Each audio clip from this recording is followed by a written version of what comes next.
quite important workshop activities on, I think. Could you hear me at the back? Can you hear me at the back? Yeah. Excellent, that's good. Even when I speak at this volume? Yeah. Who wants to be brave enough to tell me what they think racism might mean? Taking mick out of people's skin. Okay, so taking the mick out of somebody's skin colour. Thank you. All of you definitely have a skin colour. All of you definitely have a nationality. And all of you have a culture. And your cultures may not all be the same as one another, but your culture, as Craig explained, it's your way of life. So it's to do with everything about the way that you live, so the clothes that you wear and the food that you eat and the type of activities that you like to do. So, if we all have each of these things, do you think that that means that we could all receive racism? Yeah, absolutely.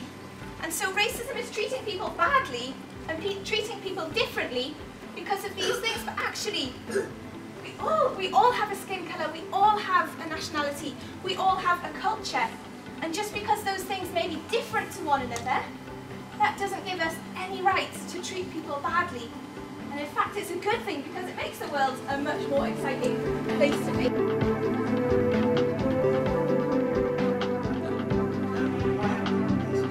Okay, so Anda asks, why are people racist? I think a lot of the time the reason why people are racist is because they don't understand people's backgrounds, what they've had to come through, and it's usually minorities. So it's all about understanding what somebody's had to go through to get to where they are. I think once you understand that, then that's when you start to break barriers down. Definitely. Has anybody on the panel been abused? So have any of the people on the panel received any racism? Again, like Simon said, you know, we're talking about a long time ago and things have improved a hell of a lot. You know, due to campaigns like Kick It Out, Show Racism the Red Card. So, you know, we're very fortunate today that, you know, it's not so prevalent as it was a long time ago, and people are learning that people are different. They have a different coloured skin, for example, but it doesn't mean that they're different. You know, we're all human beings. So, you know, with the work that Show Racism are doing, you know, it makes it a lot easier for people of different backgrounds to grow up nowadays without having the same kind of problems. Hello. As Joe said, I was in the police for 17 years and I suffered bullying and racism within the police. But it's not every police officer that would be racist against people. It would only be the minority.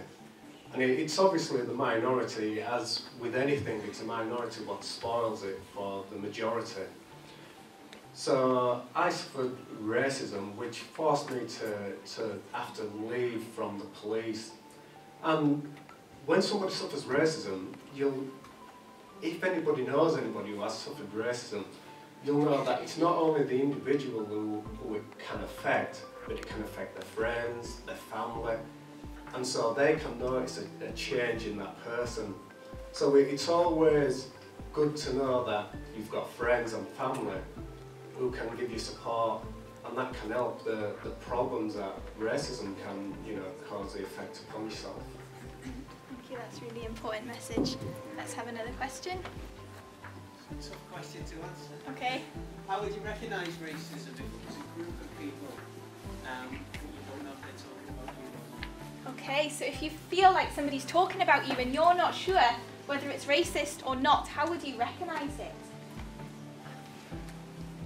There's no easy way. It could be, at one time when racism first sort of came on the scene or became popular, it used to be overt, which means people would stand there and verbally call you names, or they'd certainly treat you differently.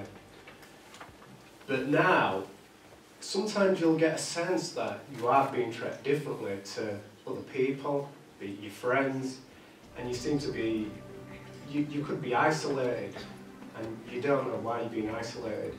So sometimes that could be a good indication that you are being treated differently because, you know, people are being racist against you. And so when you know, or you suspect that, obviously, then you've got to let your teachers know, or your other friends know, and your family know as well. That's a really good answer, thank you.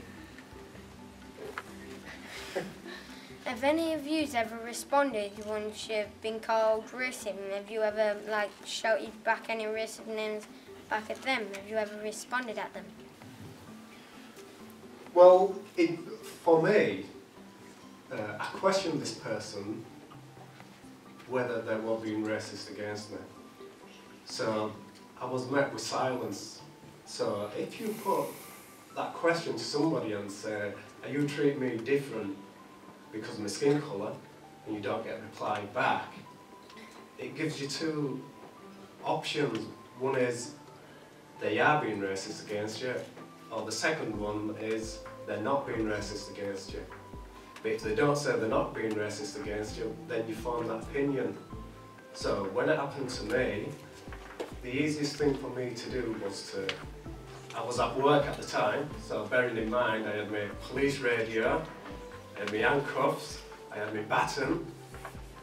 So I stood up, and after their silence, I took off my belt, my utility belt with all my tools on there, and I put it down, and I just told them I was leaving. And that's the best thing what to do. Don't call them any names back, because that can escalate the matters, end up in people fighting, people getting injured, and we don't want anybody to get injured. So the easiest way is just turn the other cheek and walk away. Don't confront them, but like I said, make sure you tell somebody else about what's going on. I think that maybe is kind of the best thing to do, but in terms of being the easiest way, I'm sure it's actually really difficult to do that in a situation if you're receiving racism. Well, just on that, I actually, like I said, when I was a kid, you know, I got abused, and I tried to respond by calling names back, and in fairness, that didn't feel right. So, you know, I knew that wasn't really the answer. You know, and I just, whether it was playing football, which usually was when that kind of thing happened, it just used to make me try even harder. So, like Dave said, it's best not to respond. It's probably better just to, you know, your silence will probably make them feel a lot worse. How do you feel if you hear fans making racist noises or comments against players?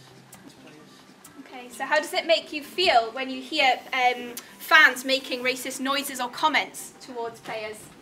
How does it make you feel? Well, it's quite sad. In truth, it doesn't really happen that much nowadays in England, because we have players from all over the world here. So, you know, if you're hurling abuse at somebody usually who is maybe black, the chances are you've got one of your own players is black, so it has a negative effect on them. However, there are still a lot of problems in Europe, especially Eastern Europe, and the main reason for that is because they don't really have a lot of black players, and so that's when we start talking about ignorance. So, you know, it's probably going to be a little while before the message does filter all the way through to some of those countries, but you know, we've seen improvements in the last few years. For our former police officer. Wow. If you're racist, what are the consequences? Okay, so if you're racist, what are the consequences? Well, the laws have changed over the past 5 years. So it depends what format that racism takes. Because now there's specific offences where people might break somebody's windows because they're from another country. Therefore, the penalties are a lot more severe than what a normal sort of criminal damage would be known as. So therefore, instead of getting maybe 3 months imprisonment, you may get a year imprisonment for breaking somebody's window, because it becomes aggravated because it's a racially motivated crime. And a racially motivated crime is, as you've already been told, it can be based on religion, it can be based on colour, it can be based on culture, so it can be anybody from any background. So therefore, you know, the punishment is a lot more severe because they have specific offences for racially motivated offences. And racism actually is against the law as well. I don't know if any of you guys want to say what would happen within, say, within Elland Road if any of the crowd were being racist. What would happen? What would be the consequences there? Well, it's like any abuse that goes around at a football club. If anything is that severe, people can be thrown out of the ground and be banned. So if you give any racial abuse here, you can be banned from coming to the football match for life. You might not ever come back to watch a game at Elland Road.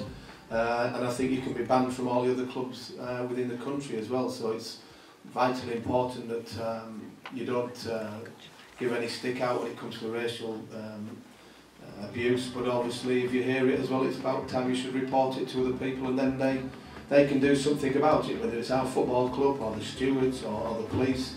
It is vitally important that people are not allowed to get away with giving stick to people. When you win a cup, why are people still racist towards you? I think that's what he's trying to say. And what's your name, sorry? What's your name? Anthony. Okay, Anthony, do any of you have an answer to that question? Because you were saying that, before you were saying that playing football, kind of if you do receive racism, it kind of almost spurs you on to be better and to prove yourself, and kind of winning a cup, you've definitely proved yourself, but there can still be racism. So, like, why is that? Probably through jealousy, really. Yeah, absolutely. That's probably the reason. You know, it's Simon's probably answered that very well. It's because they're jealous. You know, they don't want to take on board, you know, fair play in sport. Okay, well, congratulations. Can we have a round of applause, please, for the three winners? Thank you for those excellent questions. I just want to say congratulations on a fantastic season so far. The team has been magnificent when I've been down to see them. Played some really good football. You know, so let's just hope that they can continue their form until the end of the season, when perhaps they might get promoted, which would be very nice for the city indeed. You know, but you know, Simon's a good manager. He's one of the best young managers in the country as well. I'm sure he's going to be here for a long time, and he's going to bring a lot of success to the side as well.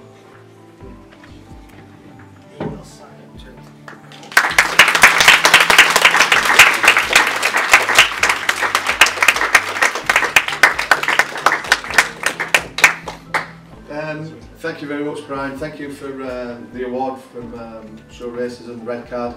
Hopefully everybody here today has learned something about what we're trying to promote as ex-players and managers within the game. Hopefully you can go home, tell your parents, tell your brothers and sisters, tell everybody back in your own schools what it's all about and what you've learned today. So hopefully you've had a good day here. Hopefully you're all Leeds United fans, and if you're not, you will be. And hopefully we can see you at many football matches over the next few years, and hopefully with the support that we've got with everybody within the country, and we can eradicate any racism that might be in football still. So hopefully again you've had a good afternoon, and once again thank you for the award. Thank you.